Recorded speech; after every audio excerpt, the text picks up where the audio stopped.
Hi guys, in this video I want to show you two things. I want to make sure you are familiar with color palettes in Illustrator and how to create one and save one. And then I also want to talk about Pantone numbers as well and make sure you are using them for that. Sorry, there's a bug here. Um, okay, so I'm in Illustrator right now. So let's see here. I think the probably easiest thing to do, oh, you can't see it, cut it off. Sorry, you guys. I'm going up into Illustrator up high and I'm clicking on window.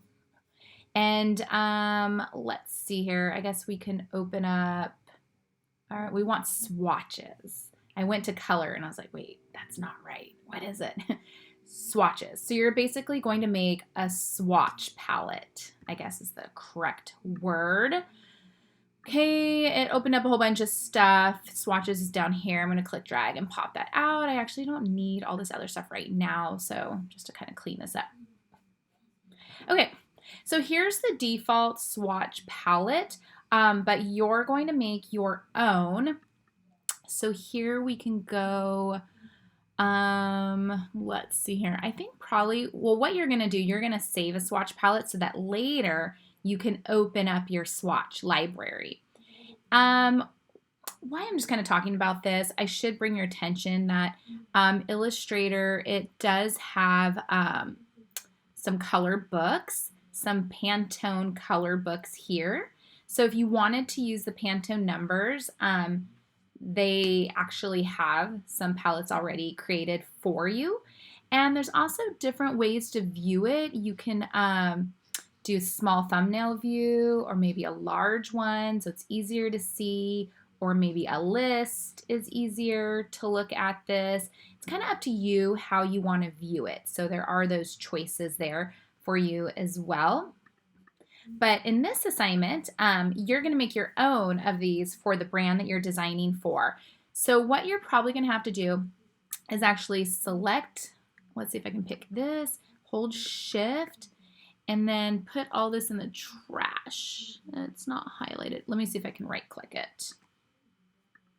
Okay, maybe I can't delete all of them. Let's try this. Okay, yeah, it's not letting me delete the first one. Won't let me delete this one? No. You have to keep those two apparently. That way you're starting from scratch and you can just put in the colors that you want. And the assignment was to do a minimum of a warm color, a cool color, a neutral, and then black and white as well into this. And then once you have those colors, all you have to do is go to save your swatch library as AI, and you'll save it somewhere and you'll turn that in. Okay, I don't need this Pantone one right now. Okay, so now you have to go find your colors, and they need to be Pantone colors. So I recommend probably going to WGSN is actually a great place to go do color research. You can also maybe just go to the Pantone has a website as well. You can view their palettes that they suggest. You can pick any colors you want. Are they going to let me view it? There we go. So WGSN is going to give you actual Pantone numbers, and they are a trend forecasting website. So why not let them do their job? That's probably a good place to pull colors. Pantone, again, as well, is also doing research as well. So maybe that's a great place to pull colors as well. So that's fine. There's a third way too, and let's see here. So here we go. Here's the colors right here. So you have the Pantone number and what the colors are. Let me see here. A third way is like in WGSN. If you go to, I know it's so hard to, it's overwhelming to navigate sometimes. So again, we all have different customers, right? We're all doing different brands and different customers. So make sure you look for your customer. I'm just going to do women right now. And okay, what happened? Come back. Oh my gosh. Okay, I'm having issues today. Okay, here we are. And then you can choose color, and lots of reports are gonna pop up. Okay, so here, some of them, they're gonna have really specific colors, and other ones, they're not gonna have specific colors. So I was kind of messing around, and I believe this one actually called out specific colors. I think because it's closer to the season. So let's see what this report says. So yeah, they are actually calling out Pantone numbers based on their research. They're saying off-whites are important, unbleached is important, distilled pastels, and they actually have the color numbers for you to go pull them from Pantone. These are all Pantone numbers as well. So this is a more closer to season report where WGSN is sharing the actual Pantone numbers. So perhaps that's a place that you can go. They also have other reports that are a little bit further away or more like theoretical, I guess, where they don't call out the exact color number, but they talk about the importance and meaning of the color. So like something like this, I noticed they aren't really having the Pantone color numbers in it, but they still kind of talk about it. Let's see here. I'm trying to go all the way to the end. Yeah, so at the end, it's related reports. So you can see sometimes at the end, they'll have a whole bunch of Pantone color numbers. This one, they don't. But they do have, you know, a warm color, yellow, a cool color, green, and then they have a neutral color like this brown, and they have black and white. And that's kind of the theme you always want to have when you're looking for colors is, you know, cool, warm, neutral, black and white. So since they didn't give me the color story, they're just kind of saying it's some kind of green, some kind of yellow is important. You can kind of choose your own Pantone numbers that you think are important, or if you really want to copy that exact color, I do have this trick that you can use as well. You can screenshot this color. So for me, I'm on a Mac to screenshot. I'm going to hit Command-Control-Shift-4, and it'll put it on my clipboard. Holding the control puts on my clipboard as opposed to saving on my desktop. Those of you on a PC, you can use the snippet tool that's already on your PC. That's another great way to do that as well. And then now I'm going to go to Photoshop. I'm opening up Photoshop, and because it was on my clipboard, all I have to do is hit Command-V. There it is. I can hit the eyedropper tool, and then I can, double click. Okay, so this is the green that it is. This is like in RGB terms, has like this little internet thing. Anyways, if I go to color libraries, and I can choose different Pantone books, which is kind of neat. So whichever Pantone book, I usually do coded if I'm working in screen printing. But they're saying, oh, the closest one to that, this is their suggestion, is Pantone's 7738C. So there we go. I got my Pantone number for that specific one. I should probably go to the book and double check it that Photoshop did a good job. But I used to use this trick when I worked in the industry, and I would say like 80% of the time it was like pretty right on. So, so that's another trick to identify a Pantone number if you're not pulling it from a forecasting website. You know, because some brands don't want to do that. Some brands know that every single brand is looking at these forecasting Pantone colors, and they just want something more unique to them. So that's a quick way to kind of figure out. Otherwise, also you have to have all the Pantone books in front of you and like flip through all the books and try to find it. And so this is kind of a faster way. So you do need to call out your Pantone numbers. Okay, so what Pantone number did I say that was? Let's see if I can find that in Illustrator. Now you can only do this in Photoshop. I don't know why you can't do this trick in Illustrator. Maybe one day they'll change it. But Illustrator, when you use the color picker window, it doesn't have the color library thing. I don't know why. It just doesn't. Okay, so solid coded 7738C. So why don't I go to Illustrator right now? Maybe I'll go ahead and open up that library from my color books. I want Pantone solid coded. That's what I like to use for screen printing. And now maybe this time we sort it by name and we do the list. And I said 7, oh boy, see how my memory works? 7738. Okay. Scroll. Okay.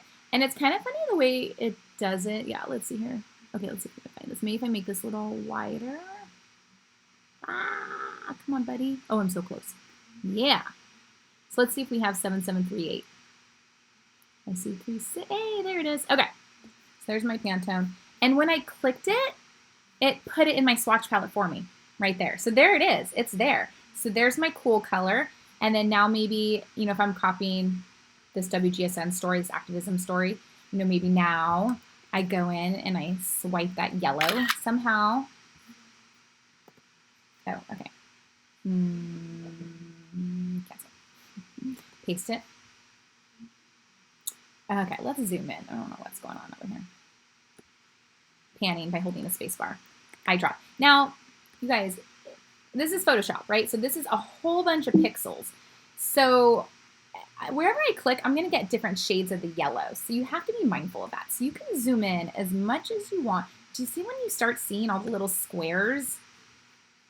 These are all, right? So if I eyedrop this little square, it's going to be way different than if I eyedrop this square. So you really want to be mindful of like which square you're eyedropping, okay?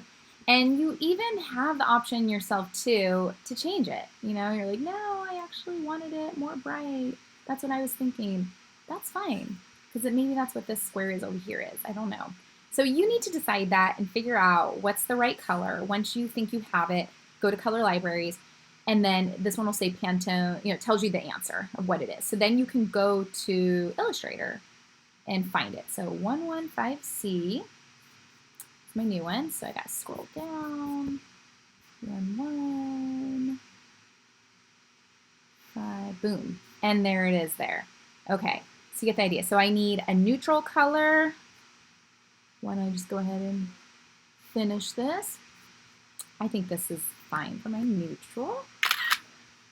Photoshop, say okay, Command V to paste, okay, eyedrop.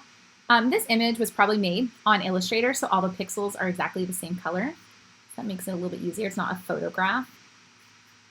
Color libraries. Okay, 1817C, back to Illustrator.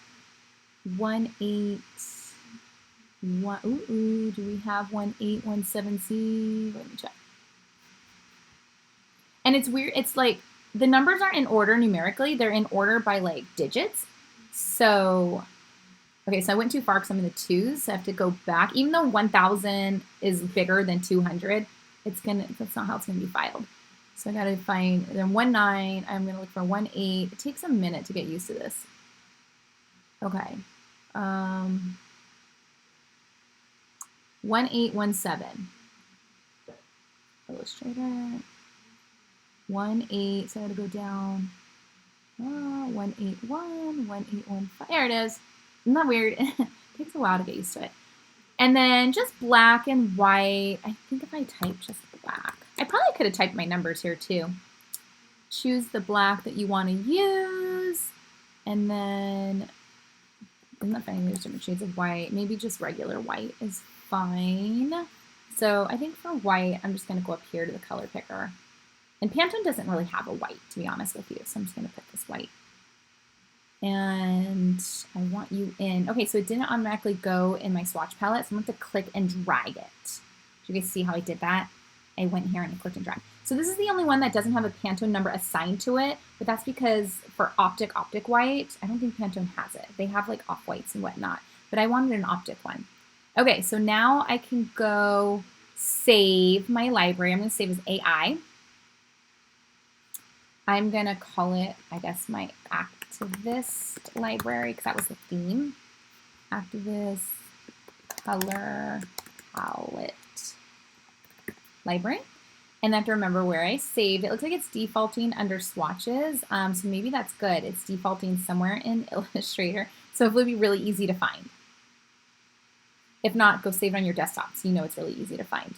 Maybe I should just do that. Maybe you save it here and you also save it in your desktop so it's really easy for you to turn in because you're gonna have to turn this in. Okay, so save it here and then I'm also gonna go to desktop. Save it there. Okay, cool. And then I'm just gonna close this all. I'm gonna see if I can find it. So I'm gonna go to Window. I'm gonna open up my swatches.